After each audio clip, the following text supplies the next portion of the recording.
こんにちは。カナダ・バンクーバーに住む、もうすぐ還暦に手が届くエミと申します。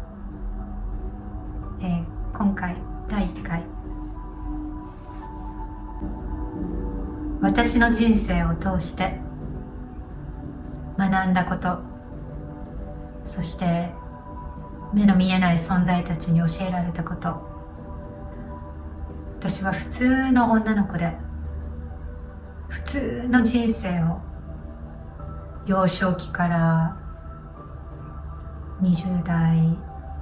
後半になるまで過ごしてきて、でも昔から勘が強い、霊感があるとかじゃなくて、ちょっと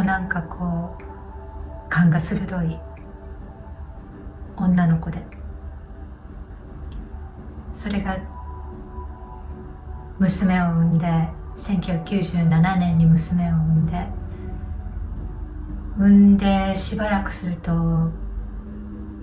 う不思議なことが次から次に起こって、どんどん目の見えない世界っていうのがあるんだという認識で人生を送っていくんだけれども、でもまだすごい霊感が強くて、テレビに出てる有名な人とかお告げをもらって皆さんにお伝えするとかって、そういう人生じゃなくて、もう普通の人生を送ってきてる人、私みたいな人がいろんなことを経験してきて、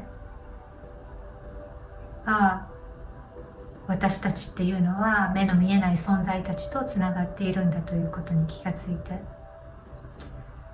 気がつけばつくほど助けてもらって、だからそういう普通の人が自分の思考、考え方ね、で話す言葉、究極はね、一番大事なことは感謝を持つこと。これができたら人生すごく楽に生きられるというのを学びました。だからそういうのに興味がある人、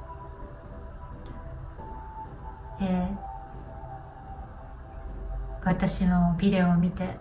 私もそうだ、僕もそうだ、そういう風にしたら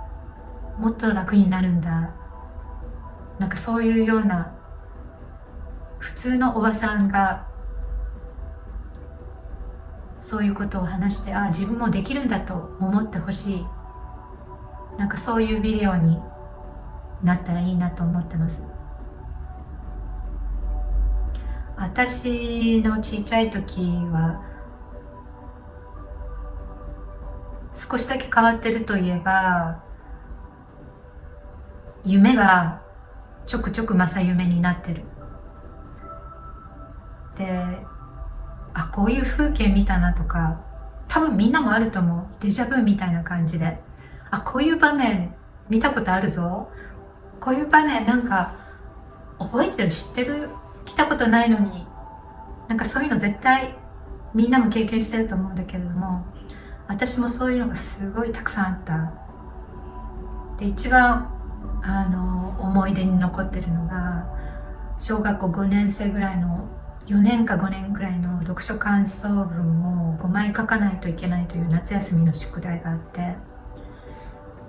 その頃私書くことっていうのがすごく苦手な子だったから、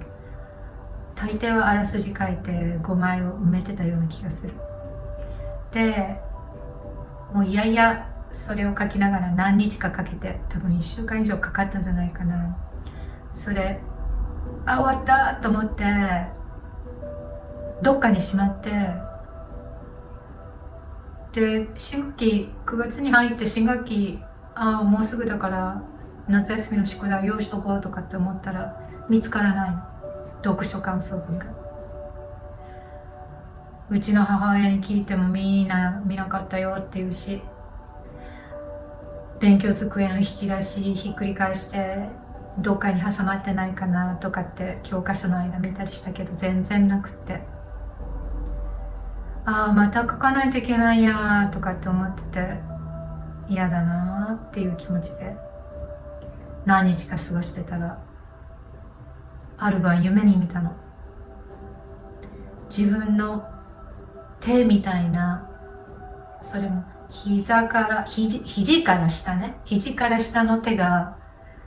その勉強机を置いてある部屋のテレビを置いてあるタンス、そこの一番下を開けたらその読書感想文が入ってたの、夢の中で。なんで私こんなとこに読書感想文入れたんだろうとかって思って、朝起きてそこ調べたら本当にあったの。でそれからああ夢で教えてくれるんだって認識してね、そこからかな、何かちょくちょくこうどうしたらいいのかな、どっちに行ったらいいのかなとかって思う時があったら、寝る前にね夢で教えてくださいって言って寝るの。でそしたらね、教えてくれる時もあるし教えてくれない時もある。ですごい簡単な夢をこう答えを夢の中で見せてくれるんじゃなくて、なんかシンボルみたいなものを夢で教えてくれるの。だからシンボルってこういう意味なんかな、ああいう意味なんかなとかって思いながら、なんか答えを自分なりに引き出そうとして考えてたのはすごく覚えてる。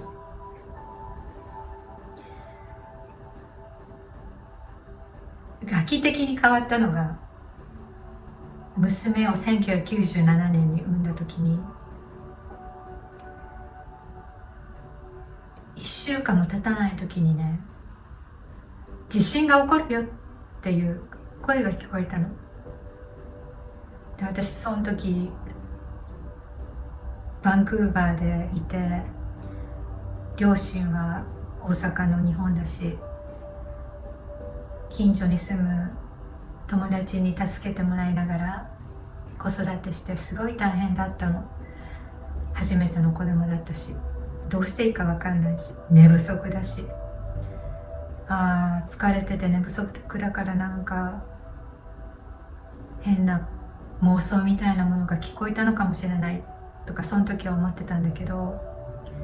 2,3 日したら本当に地震が起きて結構揺れたんだね。ビクトリアの方が震源地だったのかな。でも声を聞こえたけどそれが何かもわからないし、で疑心暗鬼だから、ただの偶然だっていうふうにスルーしたの。そこからかな、なんかこう偶然がこう重なっていくの。シンクロニシティっていうんだけど、図書館に行って娘と絵本を読んでこう借りて帰る時にちょっとそういうスピリチュアル系の書棚に行って、面白そうだなと思って一冊借りて帰ったりしてたのかな。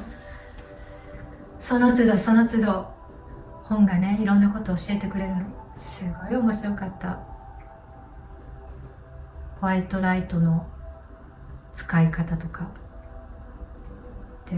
こう偶然が重なりますよとかっていう、なんかそういう本で、そうこうしているうちに夢を見てる時、夢の中のものが全部白くなった夢。神社仏閣が多かったんだけど、お寺に行っても全部お寺が白。神社にある牛の銅像あるでしょ、たまに。あれも全部白。とりあえず夢が全部白くなったのかな。それがね不思議なことにね、3日4日続いたんだよね。そこからかな、なんかね、すごいこうかな、ああかなとかって思うことが起こったり、この人の考えてることってそうなんじゃないかなとか肌で感じるようになったの、そこからが始まりかな。まあでもこれってみんながみんな持ってるもんだと思う。私も友達に言うんだけど、私はそういうのないわっていう友達が多いんだけど、違うと思う。みんな持ってるんだけど気がつかないで人生を送ってるんだよね。でこう教えてもらってることもあるんだけれども、忙しすぎてそっち側に意識が向いてないから見過ごしちゃう。そうだからこのビデオを見て関心があるなって思ったら、いろんなものに自分の気を向けてほしい。目覚ましが鳴らなかったっていう日あるでしょ、必ず。じゃあその目覚ましが鳴らないのはどうしてなのかなって。遅らせてくれることで事故に遭うのを避けることができたのかなとかさ、なんかさ、答えは分かんないんだけど、そういうふうに自分の気を自分の一日に起こる出来事に意識を向けてほしい。それをこう癖にして生きていくと、いろんなことに気づき始めるんだ。じゃあ今回は